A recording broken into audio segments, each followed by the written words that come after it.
Assalamualaikum warahmatullahi wabarakatuh. Perkenalkan, nama saya Fauzi Nur Hakim. Di sini saya akan menjelaskan ekonomi politik sosialisme Marxisme secara sendiri.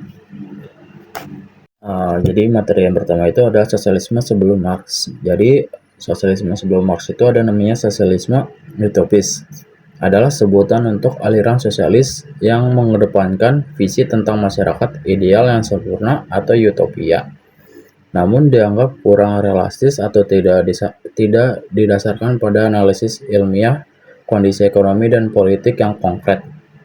Konsep dasar sosialisme utopis adalah menciptakan masyarakat sempurna. Sempurnanya artinya itu komunitas kolektif kecil yang harmonis, setara, dan bebas dari eksploitasi melalui cara-cara damai dan persuasi moral. Dalam sosialisme sebelum Marx ini atau sosialisme utopis, ada tokoh-tokoh yang mengusulkan sosialisme utopia. Salah satunya yaitu adalah pada Plato pada tahun 1478 pada abad ke-16. Idenya yaitu konsep utopia dalam buku Utopia, yaitu negara yang ideal dengan kehidupan kolektif dengan segala kebutuhan ditanggung negara atau dianggap totaliter oleh Dilianov. Kemudian masuk ke materi selanjutnya yaitu sosialisme Marxis atau Marxisme. Marxisme adalah pandangan sosialisme yang dikembangkan oleh Karl Marx dan Friedrich Engels. Marxisme dikenal sebagai sosialisme ilmiah karena mendasarkan argumennya pada analisis kritis dan sistematis terhadap sejarah dan ekonomi, terutama kapitalisme. Marxisme juga bangkit sebagai reaksi keras terhadap liberalisme dan kapitalisme industri yang dianggap tidak adil dan busuk di dalamnya. Selain itu, karena masyarakat diwarnai konflik antara kaum berjuis, yaitu kaum pemilik modal, dengan kaum proletariat atau kaum buruh. Selanjutnya itu ada ekonomi politik Marxisme. Di dalam ekonomi politik Marxisme, ia menawarkan pendekatan yang menyeluruh atau totalitas. Jadi berbeda jauh dengan ekonomi klasik, karena Karl Marx memandang dunia bukan hanya berdasarkan ekonomi, tetapi juga sebagai kesatuan. Dalam hal ini juga membahas tentang kepentingan kelas sebagai sumber konflik. Berbeda dengan kaum liberal yang mengasumsikan pasar mencapai kemajuan melalui upaya individu.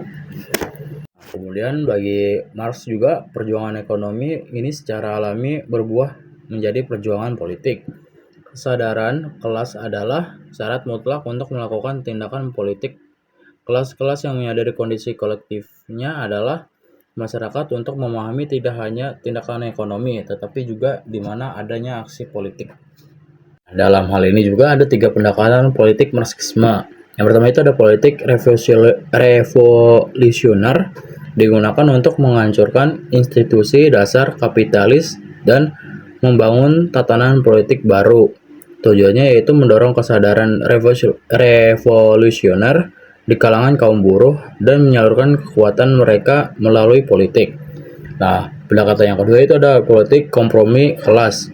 Penggunaan politik untuk mendukung dan sesekali mencoba menciptakan agenda yang menguntungkan kelas tertentu. Tujuannya yaitu menggunakan institusi politik untuk mencapai kesepakatan kelas dan perbaikan bertahap dalam kondisi buruh.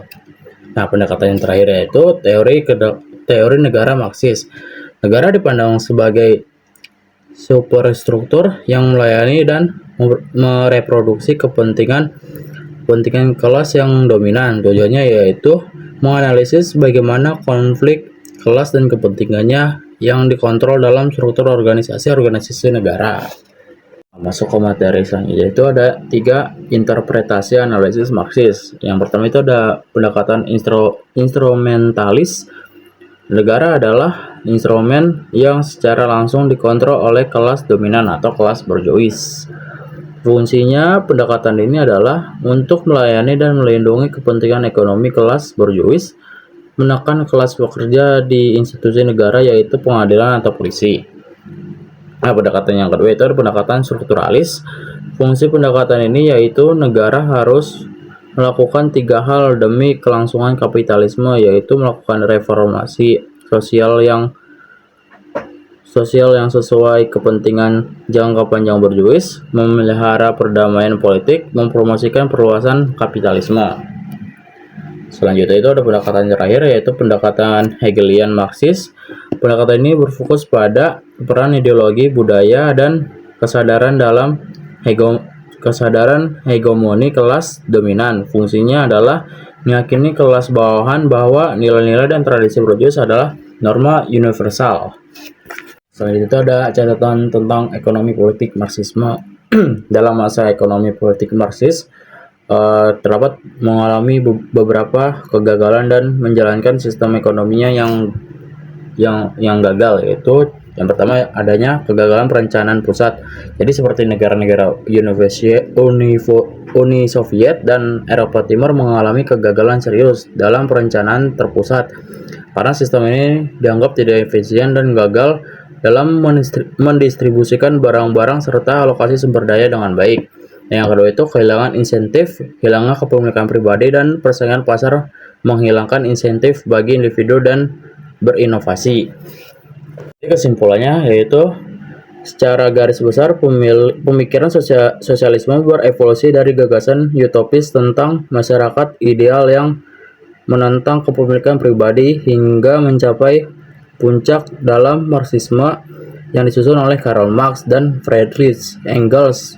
Marxisme menyajikan analisis ekonomi politik yang sistematis, berakar pada pandangan bahwa sejarah didorong oleh perjuangan kelas antara kaum borjuis, kaum pemilik modal, dengan kaum proletariat atau kaum buruh. Mungkin itu saja yang bisa saya sampaikan, kurang lebih mohon maaf. Wassalamualaikum warahmatullahi wabarakatuh.